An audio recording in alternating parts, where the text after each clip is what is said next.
할렐루야, 주님을 찬양합니다. 오늘 주시는 하나님의 말씀 창세기 22장 1절로 9절 상반절까지 말씀을 보겠습니다.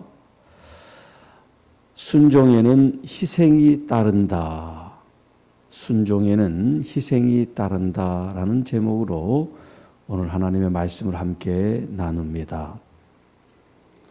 자, 22장 이 본문에는 아브라함의 이제 위기라고 할 수 있는 하나님의 시험이 나옵니다. 그래서 하나님이 아브라함을 시험하시려고, 자, 여기 이제 시험이라고 하는 이 말의 의미가 그게 이제 성경으로 보면 두 가지 의미가 있어요. 하나는 선한 목적을 가지고 있는 시험이 있고 악한 목적이 있는 시험이 있습니다. 예를 들어서 예수님께서 광야에서 이제 시험을 받으셨다, 마귀의 시험을 받으셨다 하는 것은 악한 의도를 가진 시험이죠. 그 악한 의도는 우리를 하나님으로부터 떨어지게, 우리의 믿음 생활을 붕괴하고 파괴하는 목적이 있는 겁니다. 그러나 선한 시험은 우리의 믿음을 더욱 견고하게 하고 하나님과의 관계를 온전케 하는, 우리를 세우고 우리를 온전케 하는 훈련 방식이라고 할 수가 있겠습니다.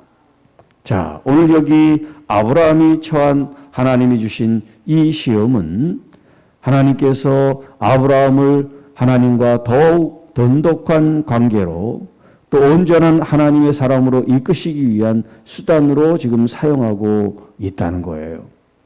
자, 그 시험이 무엇이냐면 아브라함아, 그러니까 아브라함이 대답합니다. 내가 여기 있습니다.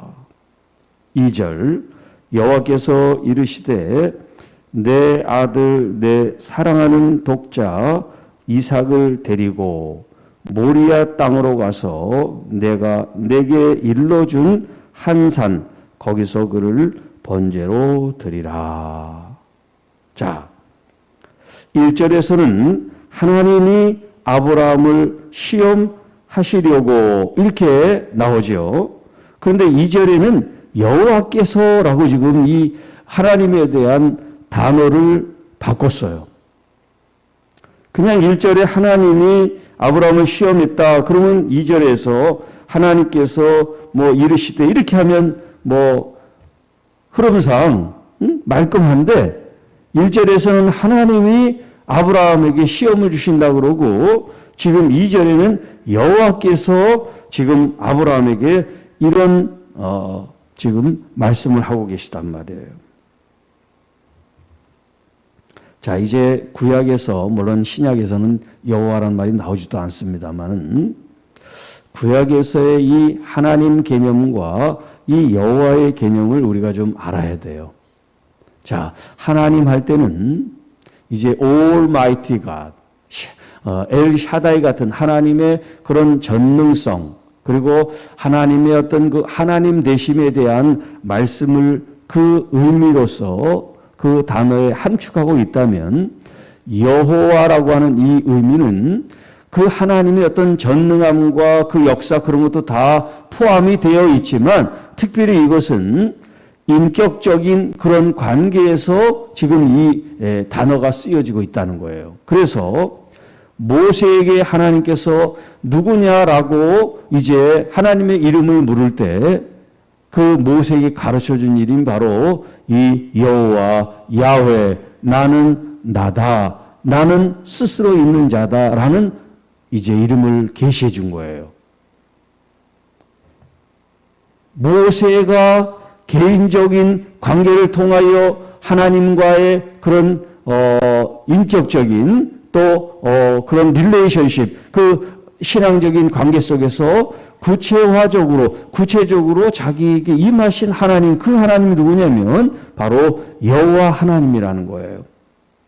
자, 그래서 지금 하나님께서 하나님께서 아브라함을 시험하신다라고 말씀하시고 여호와께서 이르시되라고 하는 것은 지금 이 아브라함과 하나님의 그 끈끈한 관계 속에서 지금 이 말씀을 하고 계시다는 거예요. 그냥 하나님으로서 우리에게 말씀하는 것과 우리의 아버지로서 말씀하는 것과는 다르단 말이에요. 그리고 우리라는 공동체, 교회라는 이 공동체에 말씀하시는 것과 아무개에게 말씀하시는 것하고는 또 다르단 말이에요. 그래서 여기 지금 여호와께서 아브라함에게 이르시되라고 하는 것은 내가 너와의 그 관계 속에서 지금 이런 시험을 쳤을 때 너는 나를 얼마나 신뢰하고 의지하고 믿고 따를 것인가 라고 하는 것을 한번 생각하고 실행할 수 있도록 해라 라는 그런 의미가 되겠습니다. 자, 그 내용이 뭐예요? 내 아들, 내 사랑하는 독자 이삭을 데리고 모리아 땅으로 가서 내가 내게 일러준 한 산 거기서 그를 번제로 드리라. 자, 번제는 여러분 어떤 거예요? 번제는 불로 태우는, 제물을 불로 태우는 제사법이란 말이에요. 그런데 짐승을 태워야 될 그 제단에 내 아들, 내 사랑하는 독자, 아들도 뭐 여럿이 아니에요. 유일한 아들, 독자, 이삭을 번제로 드리라. 이거보다 더 큰 위기와 시험이 어디 있겠어요? 100세대에서 그렇게 어렵게 얻은 아들이잖아요. 하나님께서 그렇게 어렵게 주신 자녀잖아요. 그런데 그 아들을 번제로 드려라. 자, 이런 하나님의 말씀 앞에 3절에 아브라함이 아침에 일찍이 일어나 왜 고민을 하지 않고 왜 갈등을 하지 않았겠어요? 그런데 그 갈등과 고민과 아픔과 괴로움을 그는 하나님의 말씀을 순종함으로 지금 표현하고 있습니다. 그게 뭐냐면 아침에 일찍이 일어나 하나님의 그 말씀을 괴로우니까 주저하고 생각하고 어떻게 하면 좀 이걸 좀 물릴까? 그러지 않고 하나님의 그 말씀 앞에 자기가 순종해야 된다는 걸 알기 때문에 힘들고 아프고 괴롭고 어렵지만 그것을 뒤로하고 하나님의 말씀을 가장 최우선으로 여기고 실행하고 있다는 게 여기 지금 나오는 거예요. 아침에 일찍이 일어나. 우리 새벽 성도님들 여러분들이 아침에 일찍 일어나. 사실 저는 이 아침에 일찍이 새벽하는 게 좀 어려워요. 지금도. 왜냐하면 제가 늦게 자니까 어떤 때는 새벽 2시에도 자고 1시 반에도 자고 보통 그래요. 제가. 그러니까 새벽에 일어나는데 이게 힘든단 말이에요. 그런데 제가 한 번도 이 새벽을 빵꾸낸 적이 없어요. 미리 어떤 일이 있어서 다른 분에게 부탁을 할지언정 제가 힘들어서 못 나와서 새벽을 지키지 못한 적이 없어요. 그 시간이 되면 그냥 자동으로 일어나게 돼요. 잠을 뭐 얼마나 잤든지.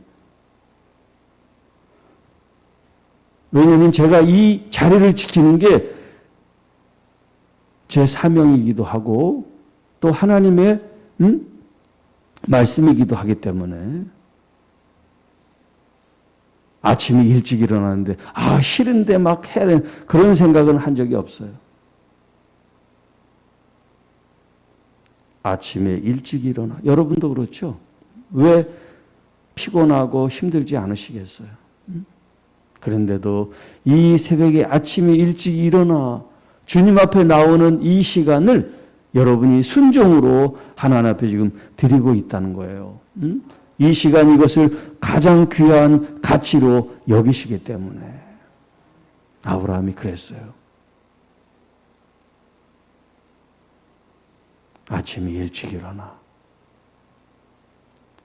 나귀의 안장을 지우고 두 종과 그 아들 이삭을 데리고 번제에 쓸 나무를 쪼개어 가지고 떠나 하나님이 자기에게 일러주신 곳으로 갔다. 그런데 금방 도달할 수 있는 것이 아니라 3일이 걸렸어요. 3일이. 자, 하나님께서 여기 지금 모리아 땅으로 가라 그렇게 말했습니다. 그리고 그 거리가 3일이 걸린다 그랬어요. 그리고 아브라함이 눈을 들어 그것을 보니까 멀리 있는데, 그러니까 3일이 꼬박 더 지난 이런 거리란 말이에요. 인간적으로 생각하면 조금 가다가 집으로 되돌아가고 싶은 마음이 들 수 있잖아요. 아침 일찍 결행은 했지만 이건 아니야. 어떻게 아들을 죽여? 그리고 집으로 갈 수도 있잖아요. 하나님께서 만약에 그런 아브라함의 생각을 이해하셨다면 가까운 곳에 가서 번제를 빨리 드리게 하셔야지. 변심하지 않도록. 그런데 시간을 넉넉하게 줬어. 하루가 지나 이틀이 지나 3일이 지나. 변심할 수 있는 그런 기회는 얼마든지 있어요. 다시 집으로 돌아가자. 그러면 끝이에요. 그런데 아브라함은 그러지 않았어요. 이에 아브라함이 종들에게 이르되 너희는 나귀와 함께 여기서 기다리라. 내가 아이와 함께 저기 가서 예배하고 우리가 너에게로 돌아오리라. 자, 지금 우리가 너에게 돌아오리라. 이 말이 맞아요? 틀려요? 이게 참말이에요? 거짓말이에요? 두 가지로 생각할 수가 있어요. 번제로 그 아들을 죽이고 하나님의 말씀을 이루면 이 우리가 너에게 돌아온다는 말은 거짓말이죠. 자꾸 이제 돌아와야지. 아들을 죽일 건데 왜 우리가 돌아온다는 말을 해? 거짓말한 거지. 그런데 그런 관점에서는 거짓말이지만 이 아브라함이 정말 하나님께서 이 아들을 번제로 바치라고 하셨지만 하나님은 이 아들을 죽이지 않으실 것이라는 믿음이 있었다면 우리가 다시 돌아온다는 말이 거짓말이 아니죠. 실제로 또 돌아왔고. 자, 6절. 아브라함이 이에 번제 나무를 가져다가 그의 아들 이삭에게 지우고 한번 그 장면을 잘 생각해 보세요. 지금 아브라함과 지금 이삭이 지금 산으로 지금 올라가고 있는 지금 그 장면인데 그 아들 이삭에게 번제할 나무를 지금 등에 등짐으로 지우고 올라간단 말이야. 그리고 아브라함 자기는 왜냐하면 번제로 하려면 불을 태워야 될 거 아니야, 나무를. 그래야지 이 제물로 바친 아들이 타 죽으니까 불을 가지고 있고 또 칼을 가지고 있어야지 잡을 거 아닙니까? 그러니까 자기 손에는 불과 칼을 두 손에 들고 아들은 그 번제할 나무를 등짐을 지고 지금 산으로 지금 올라가고 있는 장면을 생각해 봤어요. 이게 정상적인 장면이 아니잖아요. 아버지가 아들을 지금 번제로 바치는 그런 끔찍한 상상할 수 없는 그런 장면을 지금 연출하고 있단 말이에요. 자, 7절. 이삭이 그 아버지 아브라함에게 말하여 이르되 내 아버지요 내 아들아 내가 여기 있노라. 자, 아들이 묻습니다. 불과 나무는 있는데 번제할 어린 양은 어디에 있어요? 정말 중요한 것은 번제할 제물인데 제물이 보이지가 않는 거야. 이 질문을 받았을 때 아버지 아브라함의 마음은 얼마나 뜨끔하기도 하고 아프기도 했을까요? 바로 너야. 그 얘기를 어떻게 합니까? 그래서 아브라함이 이렇게 말합니다. 내 아들아, 번제할 어린 양은 하나님이 자기를 위하여 친히 준비하시리라. 그런데 정말 이렇게 됐어야 안 됐어요? 정말 되셨잖아요. 그렇게 됐잖아요. 그러니까 여러분, 제발 부탁인데 믿음의 말을 하세요. 믿음의 말. 믿음의 말을 하셔야 돼요. 좋은 말, 선한 말을 하셔야 돼. 그리고 이제 두 사람이 함께 나아가서 하나님이 그에게 일러주신 곳에 이른지라. 자, 이에 아브라함이 그곳에 제단을 쌓고, 지금 나무로 돌로 이제 기초를 닦고 거기에다 이제 나무를 올려놓는단 말이에요. 불이 붙여져야 되니까. 그리고 그 나무 위에 제물을 올리잖아요. 근데 이제 이삭을 죽여서 거기에 올려놔야 된단 말이에요. 자, 그래서 나무를 버려놓고 그 아들 이삭을 결박하여 제단 위에 놓고. 자, 이제 이 제단 위에 올려놓고 한 이야기는 내일 이제 이야기를 하고요. 오늘은 이 지금 제단에까지 이른 이 내용으로 이제 마무리를 하겠는데요. 오늘 제목을 순종에는 희생이 따른다, 그런 말씀을 드렸습니다.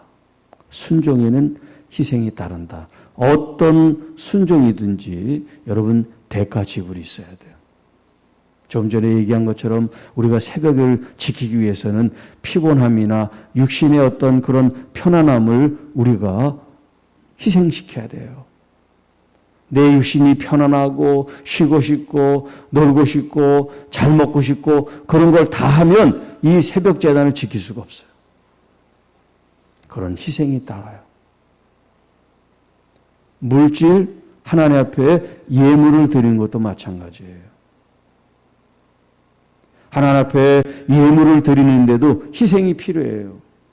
이거 내 건데 내가 써야지. 그러면 11조든 뭐 어떤 기타 헌금도 할 수가 없어요. 이것은 하나님의 것이기 때문에, 하나님의 말씀이기 때문에 내가 순종합니다 라고 할 때 남들보다 그만큼 덜 쓰게 되죠. 11조만큼, 또 감사헌금만큼. 그런데 그런 희생을 여러분들이 감수하게 될 때 하나님은 여러분에게 이제 내일 말씀드리겠습니다만 이 희생이 어떤 또 다른 하나님의 보상이 있다는 거예요.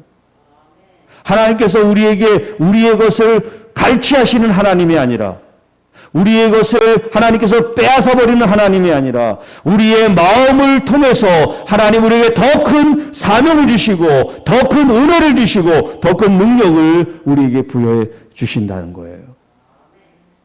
그러니까 우리 신앙생활 하는데 산수 같은 신앙생활을 하는 사람이 있어요. 산수.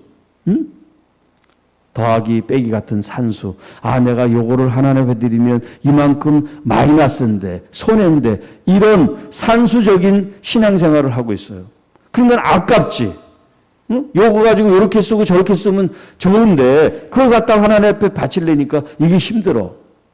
그런데 수학 같은 신앙인은 플러스 더하기 빼기가 아니에요. 거기에는 플러스 알파가 있어요.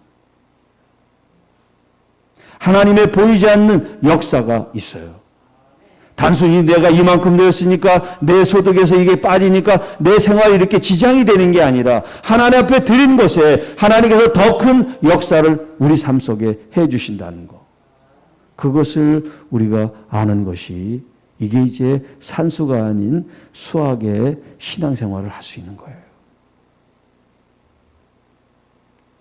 하나님은 우리가 가진 것만 가지고 역사하시는 분이 아니에요. 하나님은 우리가 가진 작은 것이지만 그것을 가지고 놀랍게 하나님께서 사용하세요.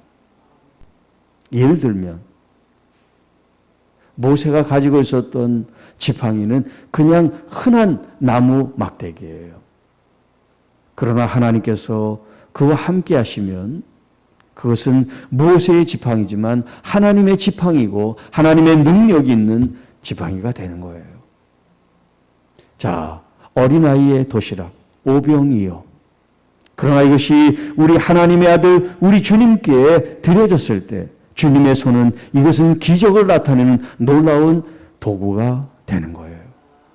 여러분, 내가 가진 것만 가지고 여러분이 사는 것이 아니라 이 하나님께서 허락하신 것을 통해서 우리는 더 많은 은혜를 창출할 수가 있고 누릴 수가 있고 또 나눌 수가 있게 되는 거예요. 그래서 순종하는 사람이 하나님의 일을 해야 되고 순종하는 사람이 하나님의 직분을 통해서 영광을 돌릴 수가 있지 순종하지 않는 사람은 아무것도 할 수가 없어요. 여러분, 정신 똑바로 차리고 정말 우리 교회 어떤 일꾼이 하나님의 사람인지 어떤 일꾼이 하나님의 종이 되어야 되는지 청지가 되는지 기도하면서 준비하십시오. 하나님께서 옳은 길로 인도해 주시기를 바랍니다. 순종에는 희생이 따른다. 그러나 그 희생이 아니라 하나님의 또 다른 은혜요, 또 다른 체험이요, 또 다른 영적 세계가 열리는 통로가 된다는 걸 기억하시기를 바랍니다. 기도합니다. 주 하나님 아버지 감사합니다. 오늘 주신 이 말씀을 통하여 하나님께 영광 존귀 돌리게 하옵소서.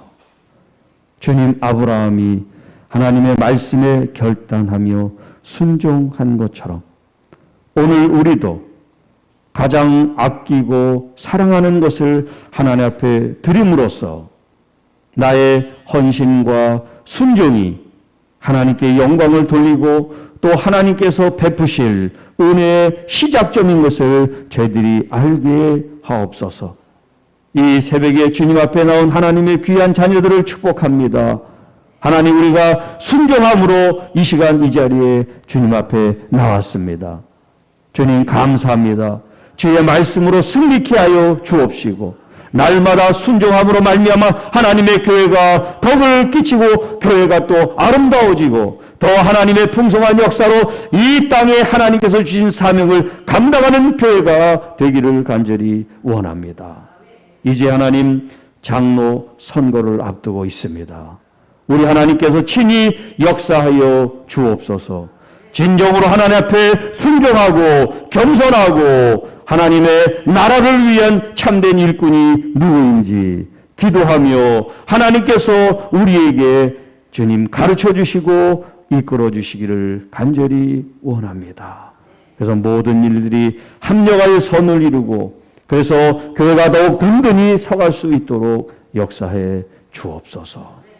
주님, 이제 태풍으로 이 한반도에 피해가 있지 않도록 하나님께서 친히 보호해 주시고 우리 농가, 주택 피해 입지 않도록 하나님 지혜로 또 여러 가지 우리가 준비해야 될 일들로 방어케 하시고 또 특별히 우리 흩어져 있는 교회들 하나님 피해 입지 않도록 하나님 함께 역사해 주옵소서.